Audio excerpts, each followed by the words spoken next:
iniciar estudando o Catecismo Maior de São Pio X. Esse livro que eu mostrei para vocês aqui, ó, que está aí com capa dura, agora tem uma outra edição, me parece que essa edição aqui já era, quem tem, quem não tem, tá acabando a edição, né? E aí então, justamente por isso que eu dei esse toque para vocês, que essa edição que eu conheço é boa. Agora então, tem também em PDF, né? Para você baixar aí gratuitamente naquele site lá, famoso Alexandria Católica, que eu já expliquei que não é tudo que está lá que é confiável, começando pela foto do Papa Francisco Bergoglio, é a primeira coisa que não é confiável. Mas as obras, né, que foram escaneadas e tudo mais, né, tem lá obras de padres, né, enfim, de santos e tal, século XIX, século XX, começo do século XX, aí que eu falei, senso crítico, dá uma olhada lá, qualquer coisa, pergunta pra gente, se eu conhecer a obra, te falo, né? Tudo bem.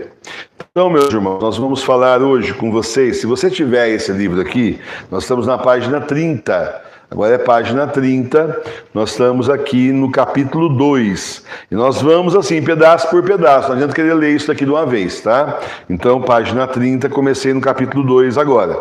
No primeiro artigo do Credo, parágrafo 1º, de Deus Pai e da criação. O que nos ensina o primeiro artigo do Credo? Creio em Deus Pai, Todo-Poderoso, Criador do céu e da terra. O primeiro artigo do Credo nos ensina que só há um Deus, o qual é todo-poderoso, e criou o céu e a terra, e todas as coisas que no céu e na terra se contêm, isto é, todo o universo. Então, nossa igreja, ela é assim, bem definitiva, quando ela ensina justamente a nós que só existe um Deus, e justamente é o nosso Deus que criou o céu e a terra. E as Sagradas Escrituras nos dizem que os deuses dos pagãos são demônios. Então, nós temos o nosso Deus e nós temos os demônios. É assim que funciona, é isso que a nossa fé ensina. A gente segue o que ensina a Santa Igreja Católica Apostólica Romana de 2000 anos. Sem nada de frescura aí nessas coisas de ecumenismo. Você ainda vai ler quando você estudar mais, se é que você já não viu. Concílio Ecumênico de Nicéia, coisa parecida em outros momentos. Não imagine que tem a ver com o Concílio Vaticano II, não é. Ecumênico a Igreja sempre usou no sentido de chamar a Igreja inteira, mas só a Igreja Católica Apostólica Romana. Vocês não têm ideia aquele vídeo que eu fiz lá da Rainha Elizabeth, o tanto que os evangélicos estão brigando comigo naquele vídeo, defendendo a rainha, quem diria, ora. E ainda por cima estão aí justamente muito mal, porque eu estou dizendo que a nossa igreja é a única, a verdadeira, e a que foi criada por Cristo Jesus. Essa é a verdade, né? A minha resposta é a seguinte, eu também fico muito mal deles chamarem a gente de idólatras, nós somos igreja falsa, outros falam que a nossa igreja foi criada pelo Constantino no século IV, outros dizem que a gente está completamente errado, que é para guardar o domingo e não o sábado, é para guardar o sábado e não o domingo. Eu fico muito mal com essas calúnias também. Só que isso aí é calúnia, o que nós estamos dizendo é o que a Santa Igreja de 2000 anos ensinou, o que os fundadores da igreja deles nem sonhavam em existir ainda, a nossa igreja já existe há 2000 anos, tá certo? O próprio Jesus que criou, e está aí na Bíblia de quem quiser ler, né? Até na Bíblia deles tem. É que eles pulam, né, gente? Eles dão saltos nas partes que não interessam. É um caso sério, né? Como sabemos nós que há Deus? Sabemos que há Deus porque a nossa razão nos demonstra e a nossa fé nos confirma. E eu pessoalmente posso dizer, como testemunho, eu sei que há Deus porque percebo Deus, sinto Deus e vejo a ação de Deus na minha vida. E vejo nos momentos da minha vida em que eu estava mais afastado de Deus, o resultado foi trágico. E vejo quando eu estou mais perto de Deus na minha vida, o resultado da minha vida é diferente. Porque o Senhor está me protegendo, aí eu estou perto dele e então ele estou mais sob a proteção do Senhor. Então aí é um testemunho pessoal, não consta no livro, mas vale aí para vocês, com certeza vocês têm bastante testemunho para dar também. Por que se dá a Deus o nome de Pai? Dá-se a Deus o nome de Pai, primeiro, porque é Pai por natureza da segunda pessoa da Santíssima Trindade, isto é, do Filho por ele gerado, nosso Senhor Jesus Cristo. Segundo, porque Deus é Pai. Segundo, porque Deus é Pai de todos os homens que ele criou, conserva e governa. Terceiro, porque finalmente é Pai pela graça de todos os cristãos, os quais por isso se chamam filhos adotivos de Deus. Então, filho de Deus é nosso Senhor Jesus Cristo. Nós somos filhos de Deus pelo batismo, né, adotivos, porque nosso Senhor Jesus Cristo, então, assim o fez, tá certo? E aí, então, nos ensinou a chamar o nosso Deus de Pai. Porque o Pai é a primeira pessoa da Santíssima Trindade? O Pai é a primeira pessoa da Santíssima Trindade, porque não procede de outra pessoa, mas é o princípio das outras duas pessoas, isto é, o Filho e o Espírito Santo. O que quer dizer a palavra Todo-Poderoso? A palavra Todo-Poderoso quer dizer que Deus pode fazer tudo o que quiser. Deus tem poder para fazer tudo. Deus não pode pecar nem morrer. Como é que então se diz que Ele pode fazer tudo? Disse que Deus pode fazer tudo, embora não possa pecar nem morrer, porque poder pecar ou morrer não é efeito de potência, mas de fraqueza, o qual não pode existir em Deus, que é perfeitíssimo. Olha que bonito. Vem o bobinho lá falar para você, não, mas se ele pode tudo, então por que ele não pode pecar e não pode morrer? Então, porque isso são coisas da fraqueza humana, inclusive. Não tem nada a ver com Deus, que é perfeitíssimo. Inclusive, São Paulo nos ensina que o salário do pecado é a morte. Portanto, então, morremos porque somos pecadores. Então, a paga é justamente morrermos. E aí, então, justamente por isso, né, assim nos ensina as Escrituras, justamente por isso, então, o Senhor não tem nada a ver com isso. O Senhor não comete pecado, o Senhor é perfeitíssimo. Como é que Ele vai cometer pecado? Não tem isso. O Senhor também não nos tenta a fazer pecado. Quem nos tenta é o demônio. Então, tudo isso tem até um dos apóstolos nas suas cartas que ensina. A gente tem que ter muito cuidado com o que as pessoas ensinam por aí. E ensinam muita coisa errada. Cuidado com as coisas erradas. Quer ver uma frase errada? É importante falar para vocês, que aula de catequese, gente, é importante falar. Você já ouviu essa frase assim? Se Jesus Cristo voltasse, crucificariam-no de novo. Se Jesus Cristo voltasse, crucificariam-no de novo. Já ouviu essa frase? Essa frase está completamente errada. Eu escutava isso quando era mocinho ainda. Isso é velha, viu? Eu escutava isso quando era mocinho. Gente, como essa frase está errada. Teologicamente errada, profeticamente errada, doutrinalmente errada. Está tudo errado, não tem nada a ver. Se Jesus Cristo voltasse, então está dizendo que Ele não vai voltar. Só que nós sabemos que o Senhor vai voltar porque Ele próprio prometeu, está lá nos Evangelhos. E também no livro do Apocalipse nós vemos a volta do Senhor. Se Jesus Cristo voltasse, o cidadão falou isso para mim, eu acabei com ele, né? Se Jesus Cristo voltasse, eu falei, mas é claro que ele vai voltar. Aí a segunda parte é assim, né? Crucificariam-no de novo. Não dessa vez. Ninguém vai crucificar Jesus dessa vez. Da outra vez, ele se deixou crucificar para pagar pelos nossos pecados. Dessa vez ele volta, mas ele volta sim, é certeza, ele volta como justo juiz. Ele vai julgar os vivos e os mortos. Ninguém vai crucificar Jesus a segunda vez. Não existe essa possibilidade. Isso aí é coisa comunista, ateia, e até já induz você a pensar, melhor então Cristo não voltar, senão vão crucificar o Senhor mais uma vez. Isso não vai acontecer. Quando o Senhor voltar, Ele volta como justo juiz com seu exército de anjos, acabando com o resto. E aí dando finalmente a vitória a nós. O pequeno exército do Senhor está lá no livro do Apocalipse e nas profecias reconhecidas pela Santa Igreja. Então você vê, é uma frase popular, as pessoas falam popularmente, completamente errado. Alguém inventou isso daí, infiltrou, e aí pronto, as pessoas, né, já começaram aí a abusar, usar e abusar no relativismo, né? A outra é assim, nem Jesus agradou todo mundo, né? Então também eu não vou querer agradar, porque nem Jesus, peraí, ô peão, você está querendo se comparar com Jesus em primeiro lugar? Quem é você, ô miserável? Quem é você? No começo de conversa. Então, a pessoa já está se comparando com o Senhor e dizendo que nem o Senhor não agradou todo mundo, mas é claro que não vai agradar mesmo aqueles que são do demônio, igual você que está falando uma frase dessa absurda e usando o santo nome do Senhor em vão. Tá? Está vendo como está cheio de ofensas ao Senhor na nossa cultura, coisa que nós já ouvimos, a maioria de nós já ouviu pelo menos, e esse tipo de coisa está sendo contra o Senhor, está usando o santo nome de Deus em vão, está percebendo isso? Slogan de campanha, usar o nome do Senhor também é pecado mortal, está usando o santo nome de Deus em vão como cabo eleitoral. E agora está cheio de candidatos falando o nome de Deus em vão aí, não é mais um não, agora são vários. Porque já perceberam aí que, opa, mas é uma grande sacada falar aí do Senhor, e aí na igreja, e etc, etc. Tá certo, gente? Então, tudo isso é pecado, não importa se você gosta ou odeia A, B ou C, não interessa isso daí. Interessa que antes de você ser brasileiro, antes de você estar aqui na cidade que você mora, no estado que você mora, e nesse mundo, você é filho de Deus. Então, faça o favor de se doer pelo seu pai e fazer reparação, porque os defensores do Santo Nome de Deus fazem reparação. Aquela oração que a gente reza aqui da Irmã Maria de São Pedro, e é justamente aí a flecha de ouro, aquela é em reparação a nosso Deus, Deus que é Pai, a nosso Deus Pai.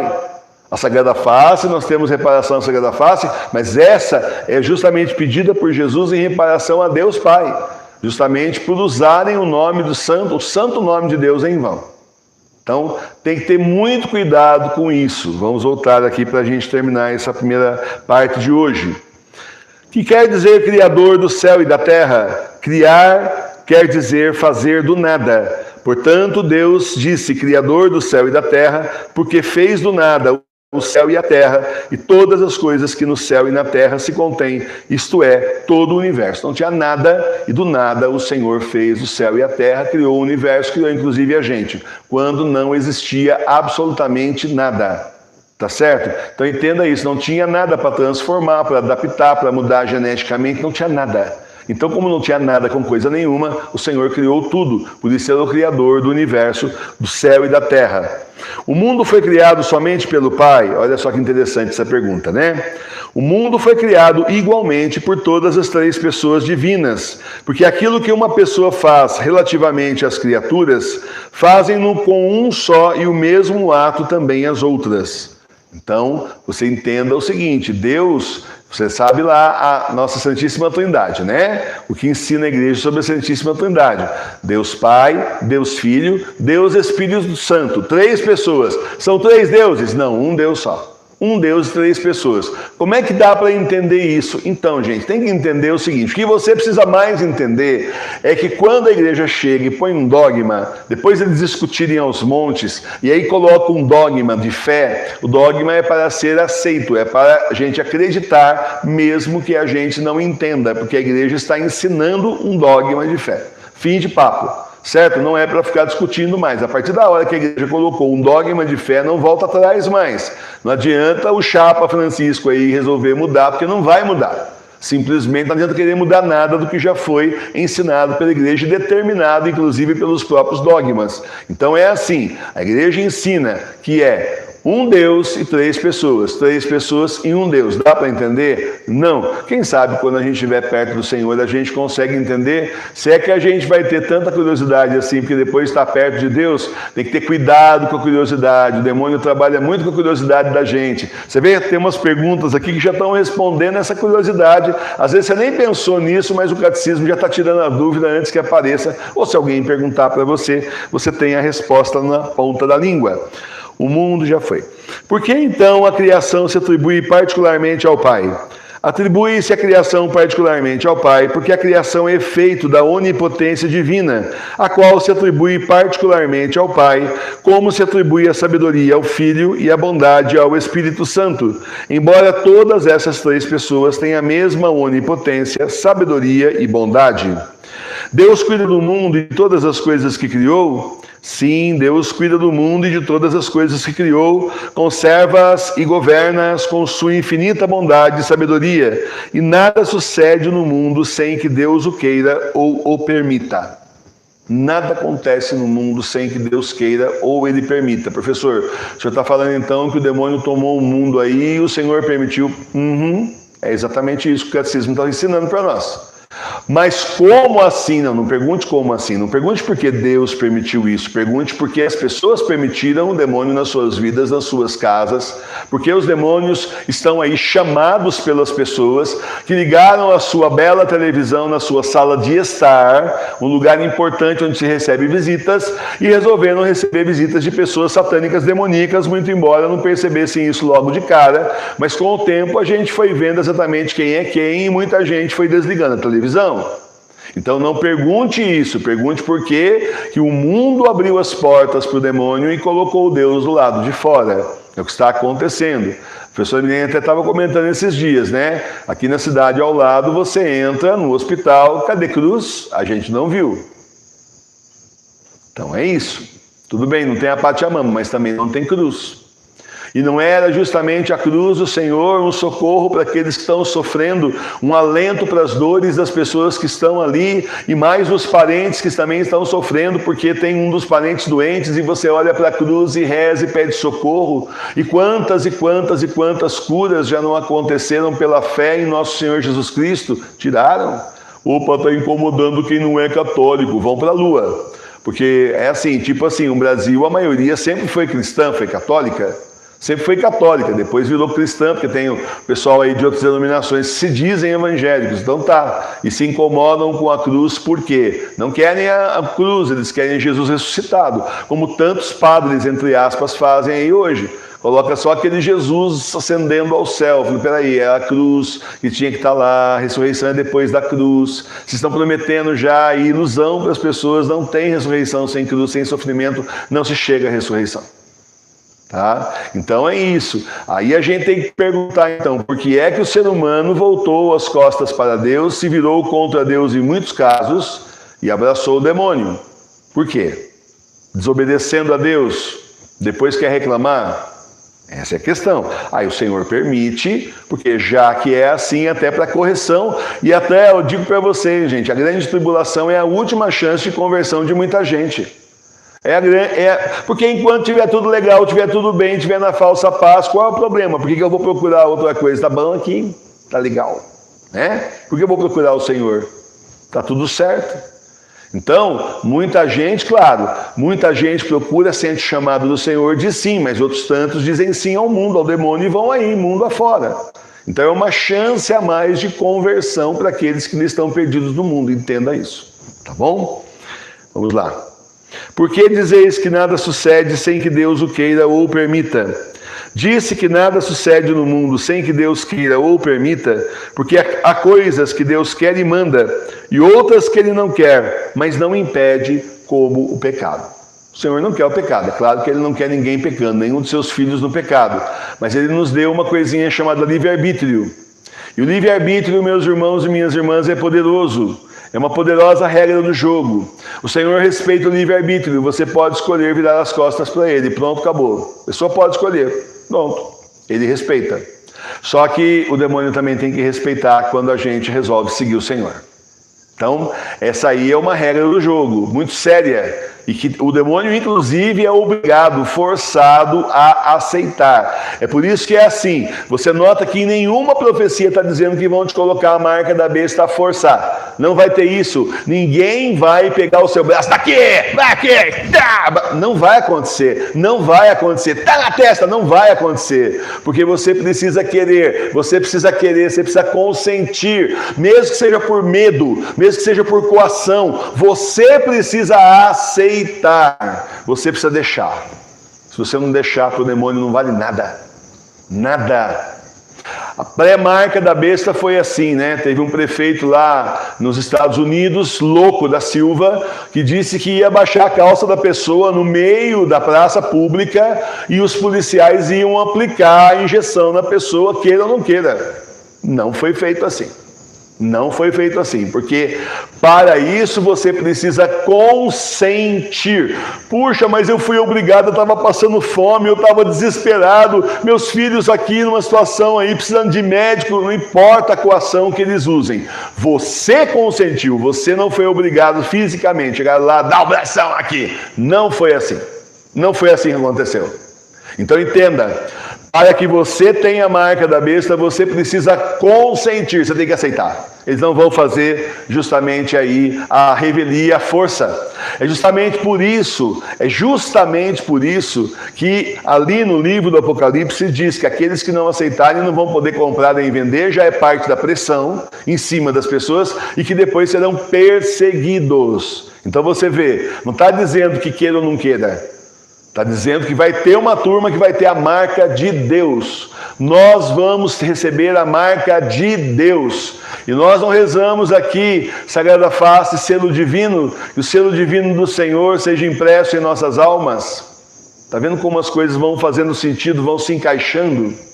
Então nós temos a marca de Deus sobre nós. Então em nós o demônio não toca. Tá certo? Agora, é claro que o Senhor não quer o pecado, mas você tem o livre-arbítrio. Sim, a pessoa pode pecar, pode ir para o inferno. É grande causa de grande tristeza ao Senhor, obviamente, né? Mas existe a regra do jogo. Você escolhe, você decide.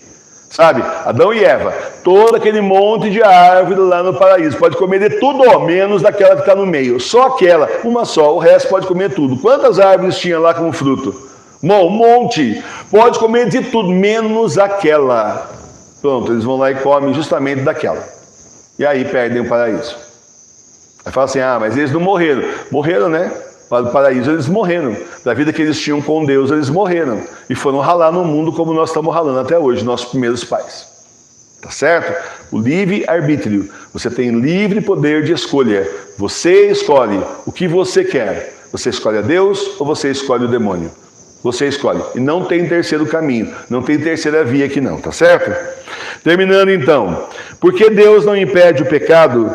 Deus não impede o pecado, porque até do abuso que o homem faz, liberdade que ele lhe concedeu, sabe tirar um bem e fazer resplandecer ainda mais a sua misericórdia ou a sua justiça.